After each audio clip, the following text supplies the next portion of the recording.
Welcome students, welcome to our channel जिसमें हम class 9th mathematics को डिस्कस कर रहे हैं। आज हमारा टॉपिक है एक्सरसाइज 2.3। तो एक्सरसाइज 2.3 में जो हमारा पहला क्वेश्चन है वो है मतरजा झैल में से हर रेडिकल शक्ल को कुव्वतनुमाई शक्ल में और हर कुव्वतनुमाई शक्ल को रेडिकल शक्ल में तब्दील करें और तफसील में जाने की ज़रूरत नहीं। अब इसमें जो मेन बात है वो है कि रेडिकल शक्ल क्या होती है और कुव्वतनुमाई शक्ल क्या होती है। ये हमने पिछले लेक्चर में बहुत अच्छी तरह डिस्कस किया। अब हम देखते हैं जी कि रेडिकल शक्ल वो होती है अगर आपके पास कोई भी वैल्यू आ जाए और उसके ऊपर स्क्वायर रूट में कोई पावर आ जाए। ठीक है, कोई भी वैल्यू हो और उसमें स्क्वायर रूट के ऊपर कोई पावर हो तो उसको हम रेडिकल शक्ल कहते हैं। और इसी तरह अगर आपके पास कोई वैल्यू हो और उसके ऊपर पावर बटे में दी गई हो, उसको हम क्या कहते हैं जी, कुव्वतनुमाई शक्ल। अब हम इसका पहले क्वेश्चन का पहला पार्ट देख लेते हैं जी। अब आप देख रहे हैं कि -64 की पावर है स्क्वायर रूट के ऊपर 3। अब हमें पता चल गया कि ये स्क्वायर रूट में है और इसके ऊपर पावर भी है, इसलिए ये क्या है, एक रेडिकल शक्ल है। अब हम इसका सलूशन देखेंगे कि रेडिकल शक्ल को कुव्वतनुमाई शक्ल में लिखने से। ठीक है, अब ये हमने क्वेश्चन लिख लिया जी। अब पिछले लेक्चर में हमने बहुत ही तफसील से पढ़ा है कि जो स्क्वायर रूट के बाहर पावर में वैल्यू होती है वो जो हमारे पास बेस होती है उसके ऊपर बटे के नीचे चली जाती है। यानी ये -64 था तो उसके ऊपर बटे में आ गया 1/3। अब अगर हम इसको एग्जाम्पल से देखना चाहें तो हम कह सकते हैं कि अगर हमारे पास वैल्यू हो √3 की पावर 5। ठीक है, 3 की पावर 5 इसको हम लिखेंगे जी 3 के ऊपर बटा 1/5। ठीक है जी, तो ये इसको कुव्वतनुमा में लिखने का मेथड है। अब हम इसका नेक्स्ट पार्ट देखते हैं जी। नेक्स्ट पार्ट हमारे पास है 2 और 2 के ऊपर पावर है 3/5। ये देखें, 2 हमारे पास बेस है और उसके ऊपर पावर है 3/5। अब आपने देखा कि ये स्क्वायर रूट के बगैर है। जब ये स्क्वायर रूट के बगैर है तो हमें पता चल गया कि ये एक कुव्वतनुमाई शक्ल है। अब हम इसका हल देखते हैं जी। हल में हम क्या लिखते हैं कि कुव्वतनुमाई शक्ल को रेडिकल शक्ल में तब्दील करने से। ठीक है जी, अब देखें कि ये हमने अपना क्वेश्चन लिख लिया। अब सिंपल इसको हमने रेडिकल की शक्ल में लिखना है। रेडिकल की शक्ल में किस तरह लिखते हैं कि अब देखें कि ये यहाँ पर जी हमें 5 दिख रहा है, 5 बटे के नीचे है। जब 5 बटे के नीचे है तो वो स्क्वायर रूट के बाहर आ जाता है। ठीक है जी, 5 स्क्वायर रूट के बाहर चला गया। अब देखें कि जो ऊपर होती है वैल्यू वो बेस जो भी हो उसके साथ वैसे ही आ जाती है। ठीक है जी, और उसके ऊपर स्क्वायर रूट। तो ये हमारी रेडिकल की शक्ल जी रेडी हो गई। ठीक है, यही हमारा क्या है जी, आंसर। अब हमारे पास जो नेक्स्ट क्वेश्चन है, जो हमारे पास नेक्स्ट क्वेश्चन है वो है -7 की पावर 1/3। अब आप देखें कि अब इसमें स्क्वायर रूट नहीं है। अब हमें पता चल गया ये एक कुव्वतनुमाई शक्ल है। अब हम इसका हल देखते हैं कुव्वतनुमाई शक्ल को रेडिकल शक्ल में लिखने से। अब ये हमने क्वेश्चन लिख लिया। अब इसमें आप एक चीज़ आप नोट करें कि 7 के साथ माइनस माइनस है। ठीक है, तो माइनस अगर हम -1 को 7 के साथ मल्टीप्लाई करवा दें तो फिर भी आंसर वही आता है। ठीक है जी, इसलिए हमने क्या किया, हमने इसको लिख लिया -1 मल्टीप्लाई बाय 7 और उसकी पावर है 1/3।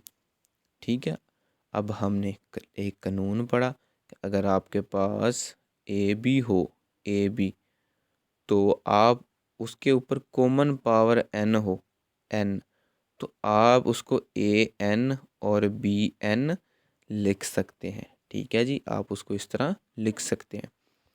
तो इसी तरह हमने किया जी, सेम सेम हमने क्या किया, जब हमारे पास दोनों आ गए तो हमने इन दोनों की पावरें इनके ऊपर लहदा करके लिख दी।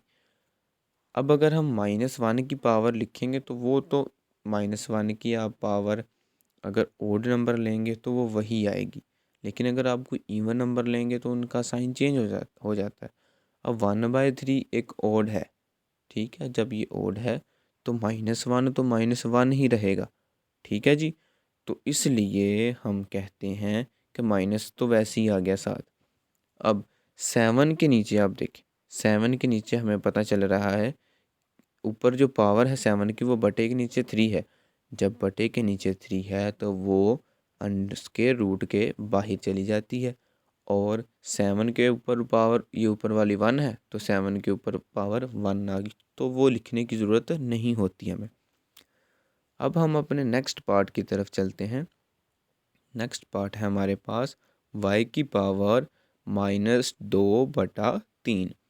अब आपको पता चल गया कि ये स्क्वायर रूट के बगैर है, तो ये एक कुव्वतनुमाई शक्ल है। तो अब हम इसका हल देखेंगे कि कुव्वतनुमाई शक्ल को रेडिकल शक्ल में लिखने से। ठीक है जी, अब ये क्वेश्चन हमने वैसे लिख लिया। अब आपको पता है कि जो बटे के नीचे होती है वो स्क्वायर रूट के बाहर चली जाती है। अब 3 बाहर आ गया और y के ऊपर -2 था तो वो वैसे ही आ गया। अब उसने हमें कहा था कि हमें ज़्यादा तफसील में जाने की ज़रूरत नहीं है। अब हम इससे मज़ीद भी कर सकते थे कि हम y² को 1/y² लिख दें ताकि वो पॉजिटिव वैल्यू हो जाए, लेकिन उसने कहा है कि सिर्फ कुव्वतनुमाई शक्ल को रेडिकल में बदल दें और रेडिकल को कुव्वतनुमाई शक्ल में बदल दें, तो हमें इस तफसील में जाने की ज़रूरत नहीं है जी। इसके बाद हमारे पास जो नेक्स्ट क्वेश्चन है हमारा, वो है मदरजा झैल मसावातों के बारे में गलत या दुरुस्त की निशानदेही करें। ठीक है जी, इसका पहला पार्ट देखते हैं हम।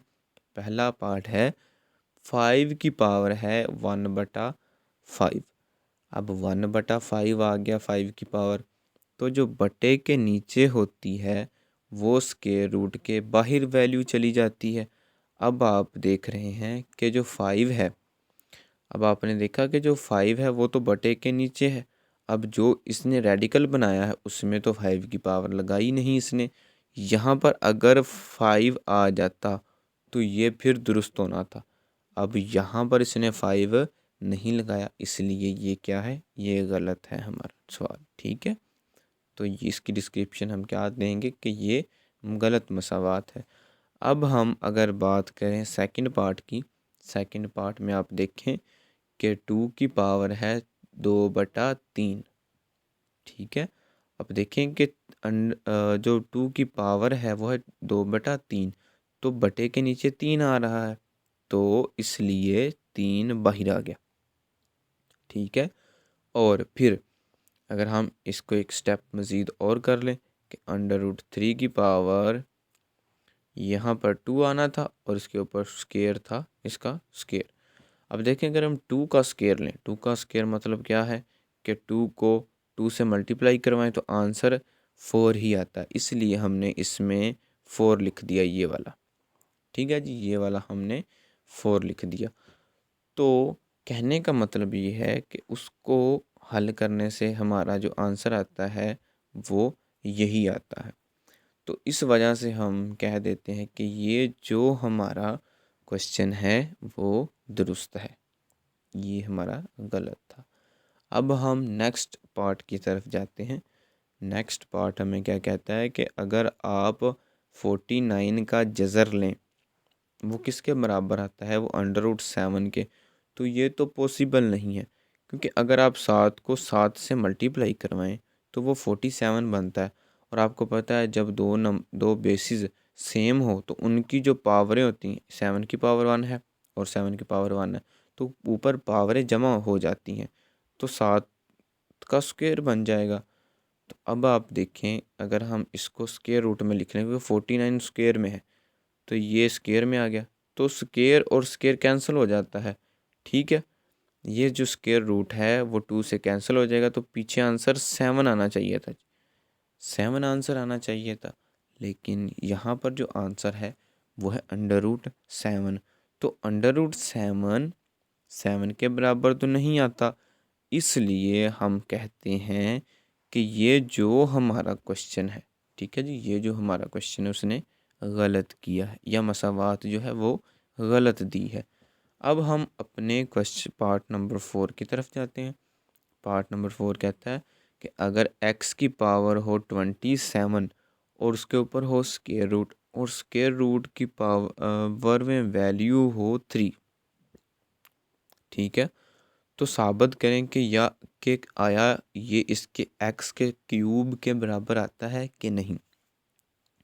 अब हम लेफ़्ट हैंड साइड को पहले ले लेते हैं जी। लेफ़्ट हैंड साइड को हमने ले लिया।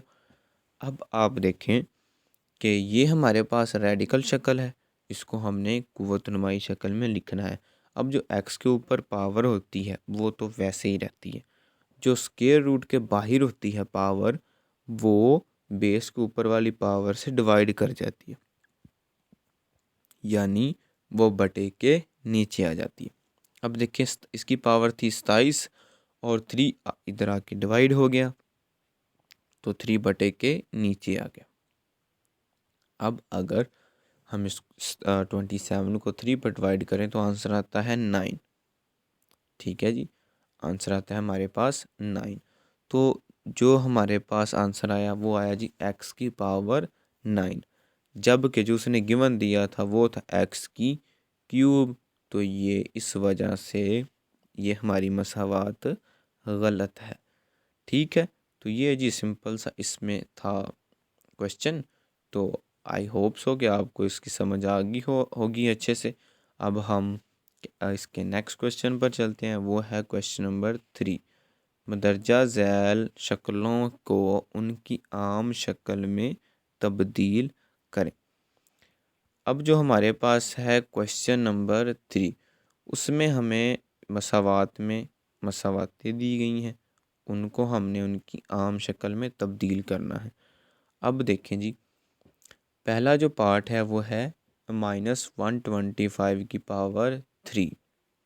ठीक है जी, अब देखें कि -125 के साथ -1 मल्टीप्लाई हो रहा है।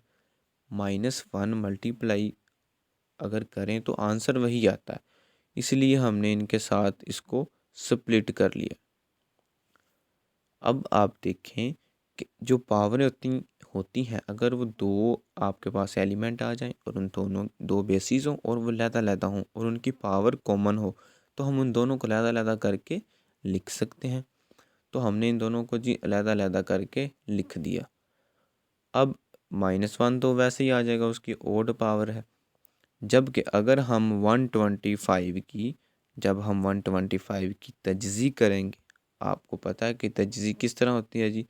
ये होता है जी हमारे पास 125। आप पहले आप देखेंगे ये 2 पर डिवाइड नहीं होता, ये 5 पर ही डिवाइड होता है, 5 पर डिवाइड होता है जी। अब देखेंगे कि ये कितना बन जाएगा, आपके पास 5 आ जाएगा जी 225। और फिर आप इसको करोगे जी तो आपके पास आ जाएगा 5 5 25। तो फिर 5 पर करोगे जी तो फिर आपके पास 1 बच जाता है। ठीक है, तो यानी कि अगर आप 5 को 5 से मल्टीप्लाई करवाओगे तो 25 को 5 से मल्टीप्लाई करवाओगे तो वो 125 बन जाता है। या हम इसको इस तरह लिख लेते हैं, या जी हम इसको क्या कर सकते हैं, इस तरह लिख सकते हैं कि 5 मल्टीप्लाई बाई 5 मल्टीप्लाई बाई 5। तो हमने जी इसको इस तरह लिख लिया। अब आपको पता है कि ये सेम बेसिस हैं, ये आपस में मल्टीप्लाई हो रही हैं, इनकी पावरें, इसकी 1 है, इसकी भी 1 है पावर, इसकी भी 1 है, तो इनको ऐड करें तो ये 3 बन जाती हैं। तो ये बन गई पावरें 3 बन गई। अब 3, ये वाला 3 इस 3 से कैंसिल हो जाएगा। जब ये कैंसिल हो जाएगा तो पीछे आंसर 5 बच जाएगा, और ये -1 वैसे ही 7 आ रहा था तो ये इसके साथ मल्टीप्लाई होकर -5 बन जाता है। ठीक है जी, तो ये इसकी आम शक्ल थी। अब हम करते हैं जी इसका नेक्स्ट पार्ट। जब हम इसका नेक्स्ट पार्ट की बात करते हैं तो वो है पार्ट नंबर 2। 32 की पावर स्क्वायर रूट के बाहर है जी 4। अब आप देखें कि 32 इसको रेडिकल शक्ल, ये इसकी रेडिकल शक्ल थी। अब ये इसकी क्या है, कुव्वतनुमाई शक्ल। अब इसकी कुव्वतनुमाई शक्ल हमने लिख ली। अब हमें किस चीज़ की ज़रूरत है, 32 की तजज़ी की ज़रूरत है जी। ये हमारे पास है 32, ये 2 पर डिवाइड करें जी, ये 2 1 2, और ये कितना बन जाएगा जी 6, और फिर देखें 16, फिर उसको 2 से डिवाइड करें तो फिर आपके पास कितना बच जाता है जी 8, फिर इसको 2 पर डिवाइड करें जी आपके पास 4 बच जाता है, फिर 2 से डिवाइड करें तो 2, और फिर 2 से डिवाइड करें तो 1। ठीक है जी। अब आप देखें कि 2 कितनी बार आ रहा है, 1 2 3 4 और 5, यानी अगर हम 2 को 5 बार 2 के साथ ही मल्टीप्लाई करें, 5 2 को आपस में मल्टीप्लाई करवाएं तो आंसर 32 ही आता है। ठीक है जी, तो ये इसकी तजज़ी थी हमारे पास सिंपल सी। अब हमारे पास जो इसका करने वाला प्रोसेस है जी वो है कि अब हम 32 की जगह पर 5 बार 2 लिख सकते हैं जी इस तरह। ठीक है जी, ये हमने लिख लिए। अब आप देखें कि अगर हम 2 की पावर 4 और 2 की पावर 1 लिख लें, ये हम इस तरह लिख सकते हैं जी। इसको इस तरह लिखने का हमें फ़ायदा क्या होगा कि जब हम इन दोनों की पावरें स्प्लिट कर लेते हैं, यानी इनको हम अलग-अलग लिख लेते हैं, ये 4 4 से कैंसिल हो जाएगा। ठीक है जी, और ये 2 की पावर 1/4 वैसे ही बच जाएगी। अब देखें ये जो हमारा 2 था, ये 2 वैसे ही आ गया। अब जो ये हमारे पास वैल्यू है, ये कुव्वतनुमाई शक्ल में, हम इसको रेडिकल शक्ल में लिख देंगे। अब आप देखें कि 2 बेस तो वैसे ही आ गई। अब 1/4 है, तो आपको भी बताया कि जो बटे के नीचे वैल्यू होती है वो स्क्वायर रूट के बाहर चली जाती है। ठीक है जी, जो बटे के नीचे वैल्यू होती है वो स्क्वायर रूट के बाहर चली जाती है। तो ये इसकी आम शक्ल थी। ठीक है जी, ये इसकी क्या थी, ये इसकी आम शक्ल थी। अब हम इसके नेक्स्ट क्वेश्चन की तरफ चलते हैं, सॉरी नेक्स्ट पार्ट की तरफ चलते हैं। नेक्स्ट पार्ट हमारे पास है पार्ट नंबर 3। पार्ट नंबर 3 हमें कहता है कि अगर आपके पास हो 3/32 और उसकी पावर हो 5, तो हम क्या करते हैं। अब देखें कि हमने कानून पढ़ा है कि a/b हो, उसके ऊपर स्क्वायर रूट हो, उन दोनों की कॉमन पावर हो n, तो आप स्क्वायर रूट की पावर n को स्प्लिट कर देंगे, यानी ऊपर भी अलहदा लिख सकते हैं और नीचे भी अलहदा लिख सकते हैं। अब हमने क्या किया, पहले इनको अलहदा करके लिख लिया। पहला स्टेप हमने ये किया। दूसरा स्टेप हमने क्या किया कि 3 की तो तजज़ी हम कर नहीं सकते, 32 की तजज़ी हो सकती है, जो हमने पीछे अभी की कि अगर हम 2 को 5 बार आपस में मल्टीप्लाई करवाएं तो आंसर 32 आता है। ये अभी हमने निकाला 32 का। तो अगर आप देखें कि 30, तो हम 2 की पावर 5 उसकी जगह लिख सकते हैं, तो हमने लिख दी। अब देखें अगर हम 2 की पावर 5 लिख सकते हैं तो अभी हमने एक कानून भी पढ़ा। जब कानून जो हमने पढ़ा कि अगर a की पावर n हो, उसके ऊपर स्क्वायर रूट हो, स्क्वायर रूट के बाहर भी पावर n हो, तो वो आपस में कैंसिल होकर बेस अकेली वही आ जाती है। ठीक है, वो बेस वाला एलिमेंट ही आ जाता है। तो अब आप इस तरह डायरेक्ट भी लिख सकते हैं कि ये √3 की पावर 5 उसके ऊपर बटे में 2 आता है। लेकिन अगर आप इस रेडिकल की फॉर्म को कुव्वतनुमाई फॉर्म में चेंज कर दें, जब आप कुव्वतनुमाई फॉर्म में चेंज करेंगे तो ये 5 तो ये जो 5 है इस 5 से कैंसिल हो जाएगा, तो आंसर फिर आपके पास 2 ही बचेगा। इसलिए जिस तरह आपको इजी लगे आप उस तरह इसको लिख सकते हैं। ठीक है जी, अब हमारे पास जो इसका नेक्स्ट पार्ट है वो है -8/27 स्क्वायर रूट में पावर है 3। अभी हमने देखा कि अब पहले हम इनकी पावर को स्प्लिट कर सकते, पावर स्प्लिट कर ली और उनको अलग-अलग कुव्वतनुमाई शक्ल में तब्दील भी कर दिया। ठीक है जी, जब हमने इनको कुव्वतनुमाई शक्ल में तब्दील किया तो आपने देखा कि इसकी पावर बन गई 1/3 और नीचे भी बन गई 1/3। अब आप पीछे वाले प्रोसेस पर गौर करें कि अगर -8 है तो इसको हम -1 × 8 लिख सकते हैं, तो आंसर फिर हमारे पास वही आएगा। जब हमारे पास आंसर वही आना है तो हम इसको इस तरह लिख सकते हैं। अब देखिए हमने इनको अलग-अलग करके जी लिख दिया, तो हमने इनको जी अलग-अलग करके लिख दिया। जब हमने इनको अलग-अलग करके लिख दिया फिर हमारे पास जो नेक्स्ट प्रोसेस आता है कि अगर आप देखें कि 8 और 27 दोनों की तजज़ी हो सकती है। अगर हम 8 की तजज़ी की बात करें तो हमने 32 में की थी। ठीक है, अगर हम 2 को 3 बार मल्टीप्लाई करवाएं तो आंसर 8 ही आता है। यानी अगर आप कैलकुलेटर पर लिखें 2 की पावर 3 तो आंसर आपके पास 8 ही आता है। अगर आप 27 को लिख सकते हैं 3 की पावर 3, तो 3 की पावर 3 अगर आप निकालोगे तो आंसर 27 ही आएगा। ठीक है, तो अब हम इसकी बात कर लें कि ये देखें कि अब इसको हमने इस तरह लिख लिया। अब हमने 3 की पावर 3 लिख ली और 2 की पावर भी हम 3 लिख लेते हैं इस तरह जी।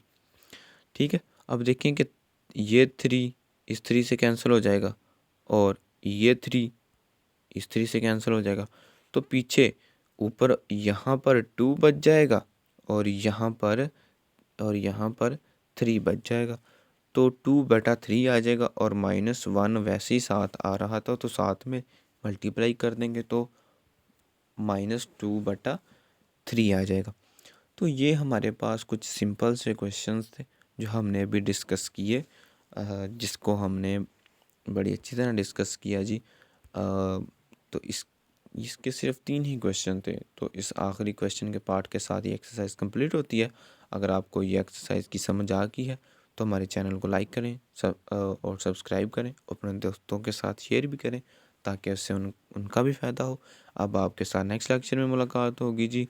अल्लाह हाफिज़।